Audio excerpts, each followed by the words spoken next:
So hi friends, welcome to our channel. This is Padmavati. Apollo Hospital senior doctor Bharat gastrologist గారు ఉన్నారు. ఆయనతో మాట్లాడదాం. నమస్తే sir. Good afternoon అండి. Motions లో బ్లడ్ ఎందుకు వస్తుంది? అసలు బ్లడ్ రావడానికి గల కారణాలు ఏంటి? మోషన్లో బ్లడ్ రావడం అనేది చాలా కామన్ ప్రాబ్లం. సో దానికి కారణాలు మోషన్ ఫ్రీగా రాకపోవడం వల్ల, స్ట్రెయిన్ చేయడం వల్ల, మలద్వారం దగ్గర పైల్స్ లాంటివి ఫామ్ కావడం, స్కిన్ కట్ కావడం, ఫిజర్ అంటారు. సో ఈ రెండు కామన్ ప్రాబ్లమ్స్. సో వాటి వల్ల బ్లీడింగ్ 90% కేసెస్లో వాటి వల్ల వస్తుంది. కొంతమందికి మోషన్లో బ్లీడింగ్ పైన పెద్ద పేగులో వేరే కారణాల వల్ల బ్లీడింగ్ రావచ్చు. సో అవి ఏంటి అంటే కొంతమందికి క్యాన్సర్స్ ఉండొచ్చు, కొంతమందికి పాలిప్స్ అంటారు, అంటే కాయ లాంటివి పెద్ద పేగు లైనింగ్ నుంచి కాయ లాంటివి డెవలప్ అయ్యి దానిలో రాపిడి వల్ల బ్లీడింగ్ కావచ్చు. ఇంకొంతమందికి పేగులో చిన్న డైవర్టికులా అంటారు, ఇట్లా సంచులు లాంటివి డెవలప్ అవుతాయి. మోషన్ ఫ్రీగా రాకపోవడం వల్ల ఆ కంటాల మధ్యలో డిఫెక్ట్ వచ్చి ఒక సంచిలాగా తయారవుతుంది. దానిలో ఒక అల్సర్స్ లాగా ఫామ్ అయితే మోషన్ స్టాగ్నేట్ అవ్వడం వల్ల, ఫ్రీగా రాకపోవడం వల్ల దానిలో కింద ఉన్న రక్తనాళాలు డ్యామేజ్ అయ్యి బ్లీడింగ్ అవుతుంది.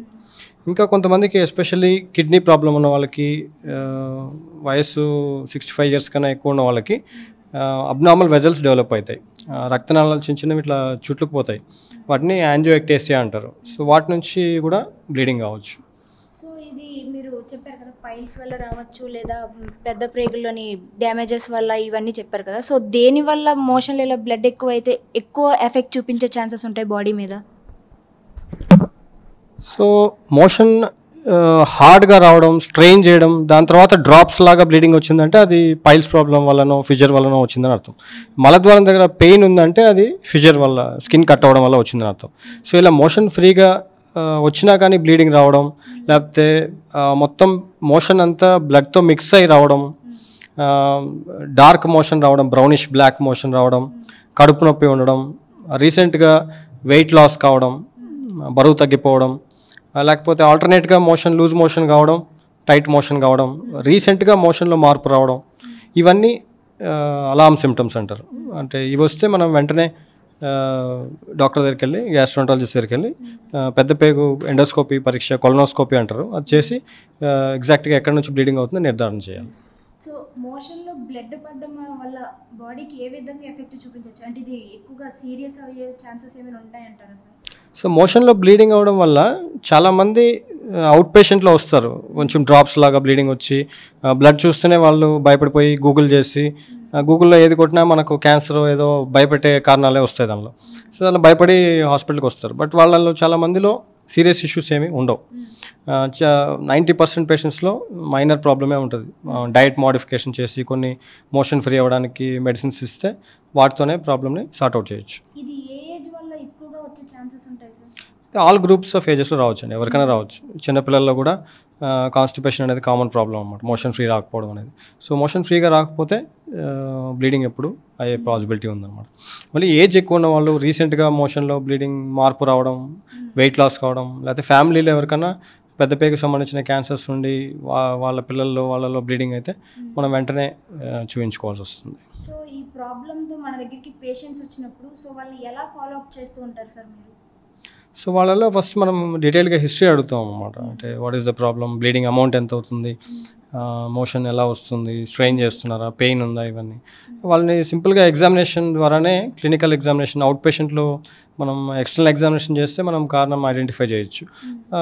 యంగ్ పర్సన్స్లో వాళ్ళలో చిన్న ఎండోస్కోపీ అంటారు, సిగ్మాడోస్కోపీ అంటారు, అంటే last 10 centimeters to 15 centimeters of the పెద్ద పేగుని మనం ఎండోస్కోపీ ద్వారా చూస్తే ఐడెంటిఫై అయిపోతుంది అనమాట. అట్లా సో ఓన్లీ కొంతమందిలో మనం ప్రిపరేషన్ ఇచ్చి మొత్తం పెద్ద పేగు అంతా కొలనోస్కోపీ చేసి పరీక్ష చేయాల్సి, ఇవంతా అవుట్ పేషెంట్లోనే ఎవాల్యుయేట్ చేయొచ్చు.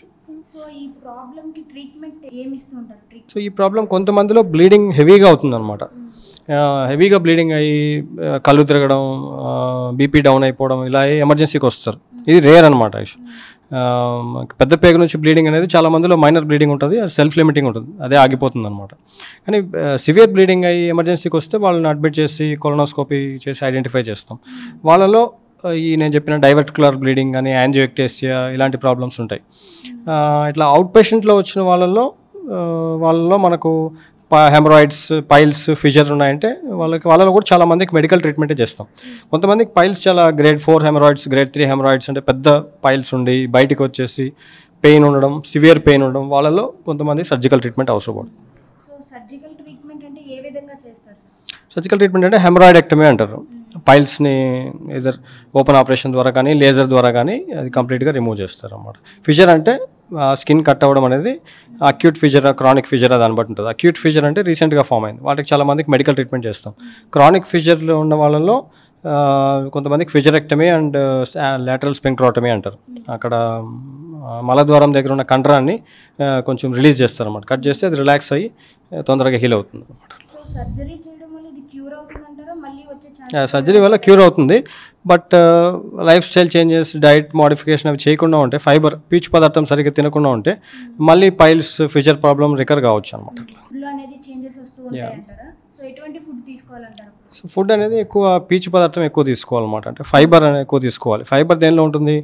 ఫ్రెష్ ఫ్రూట్స్ అండ్ వెజిటబుల్స్లో ఉంటుంది. సో మనం డైలీ 2 times ఫ్రూట్స్ తినాలి. 2 servings ఆఫ్ ఫ్రూట్స్, లేదా బ్రేక్ఫాస్ట్, లంచ్ తర్వాత కానీ డిన్నర్ తర్వాత కానీ. సో 2 times ఫ్రూట్స్ తినాలి, 1 time సాలడ్ తినాలి. డిన్నర్లో సాలడ్ మన కీరా, carrot, tomato, lettuce, cabbage, cauliflower ఇలాంటివి స్టీమ్ వెజిటబుల్స్లో మనం కాస్త ప్రోటీన్ వేసుకుని తినొచ్చు అనమాట. సో ఈ 2 times ఫ్రూట్స్ అండ్ 1 salad తింటే సఫిషియెంట్ ఫైబర్ వస్తుంది మనకు. సో సర్జరీ చేయించుకున్న తర్వాత యథావిధిగా వాళ్ళ రోజువారీగా వాళ్ళు ఉండొచ్చా, లేకుంటే మళ్ళీ దీనికంటూ స్పెసిఫిక్గా బెడ్ రెస్ట్ లాంటివి ఏమైనా ఉంటాయంటారా సార్? సో అంటే మనం సర్జరీ దేనికి చేసామో దాన్ని బట్టి ఉంటుంది. పైల్ సర్జరీ, ఫిషర్ సర్జరీకి యూజువల్గా 1 day ఆఫ్ హాస్పిటలైజేషన్ అవసరం ఉంటుంది. Next day they can carry on with their activities. కొంతమంది డే కేర్ సర్జరీలా కూడా చేస్తారు, లేజర్తో చేస్తే యూజువల్లీ సేమ్ డే కూడా డిశ్చార్జ్ చేయొచ్చు. సో సర్జరీ అయిన తర్వాత ఇంకా మళ్ళీ ఇది రిపీట్ అవుతుంటారు అంటే లైక్ సర్జరీ అయిపోయిన తర్వాత మళ్ళీ డాక్టర్ని కన్సల్టెన్స్ అవ్వాలంటారు, లేకుంటే అవసరం లేదు ఇంకా నార్మల్గా ఉంటుంది? అదే అండి, వాళ్ళ లైఫ్ స్టైల్ చేంజెస్ చేసి కొన్ని అవసరమైనప్పుడు ఫైబర్ సప్లిమెంట్, లాక్సేటివ్ సప్లిమెంట్ తోటి చాలామంది మేనేజ్ చేయొచ్చు అనమాట. కొంతమంది ఏం చేస్తారంటే వాళ్ళ డైట్ చాలా ఇర్రెగ్యులర్గా ఉంటుంది, చాలా రెడ్ మీట్ ఎక్కువ తీసుకుంటారు అన్నమాట కొంతమంది. సో ఈ చికెన్ అనేది వైట్ మీట్ అనమాట. రెడ్ మీట్ అంటే మటన్, బీఫ్, పోర్క్ ఇవన్నీ. సో అవి తీసుకోవడం వల్ల మోషన్ చాలా ప్రాబ్లమ్స్ వస్తాయి, కాన్స్టిపేషన్ ఎక్కువ వస్తుంది, ప్లస్ పెద్ద పేగుకు సంబంధించిన క్యాన్సర్స్ కూడా రెడ్ మీట్కి అసోసియేషన్ ఉందన్నమాట. అట్లా సార్, కొలం పాలిప్స్ అంటే ఏంటి? సో దానికి ట్రీట్మెంట్ ఏంటి సార్? సో కోలన్ పాలిప్స్ అంటే మనకు పెద్ద పేగు యొక్క లైనింగ్ నుంచి ఒక కాయలాగా డెవలప్ అవుతాయి. సో వాటిని మనం ఎండోస్కోపీ ద్వారా చాలామందికి రొటీన్ కొలనోస్కోపీ చేసినప్పుడు ఐడెంటిఫై అవుతాయి అన్నమాట. కొంతమందిలో బ్లీడింగ్ రావడం, రక్తం తగ్గిపోవడం వల్ల వస్తారు, వాళ్ళలో ఐడెంటిఫై అవుతుంది. సో దాన్ని పాలిప్స్ అనేటువంటి మనకు ఒక నారో బ్యాండ్ ఇమేజింగ్ అని ఉంటుంది. కొలనోస్కోపీ చేసినప్పుడు దానిలో ఒక ఫిల్టర్ లాంటిది, కలర్ ఫిల్టర్ వచ్చి దాని ద్వారా మనం ఆ పాలిప్ నేచర్ ఏంటి అని ఐడెంటిఫై చేయొచ్చు. అంటే అది క్యాన్సర్గా టర్న్ అయ్యే పాలిప్పా, ఆల్రెడీ క్యాన్సర్ లాంటి ఫీచర్స్ ఏమైనా ఉన్నాయా, లేకపోతే అది క్యాన్సర్కి సంబంధించిన అది కాకుండా మామూలు హైపర్ప్లాస్టిక్ పాలిప్ అనేది, అంటే నాన్ క్యాన్సరస్ పాలిప్పా అనేది తెలుస్తుంది. దాని ద్వారా మనం కొంతమందికి అసలు పాలిపెక్టమీ అనేది కంప్లీట్ రిమూవల్ కూడా చేయకుండా వదిలేయచ్చు నాన్ క్యాన్సరస్ లీజన్స్ అంటే. ఆర్ కొంతమందిలో క్యాన్సర్ టర్న్ అయ్యే పాసిబిలిటీ ఉంది, ఆర్ దానిలో ఎర్లీ క్యాన్సర్ లాగా ఉందంటే దానికి చాలా ఆప్షన్స్ ఉంటాయి, depending upon size of the polyp. 1 centimeter or less than 1.5 centimeters ఉన్న పాలిప్స్ ఉంటే మేము ఎండోస్కోపిక్ మ్యూకోజల్ రిసెక్షన్ అంటారు, EMR అంటారు, దాని ద్వారా రిమూవ్ చేయొచ్చు. మనం దాన్ని ఒక ఇంజెక్షన్ లాగా చేసి దాన్ని లిఫ్ట్ చేసి ఆ పాలిప్ని స్నేర్తో రిమూవ్ చేస్తాం.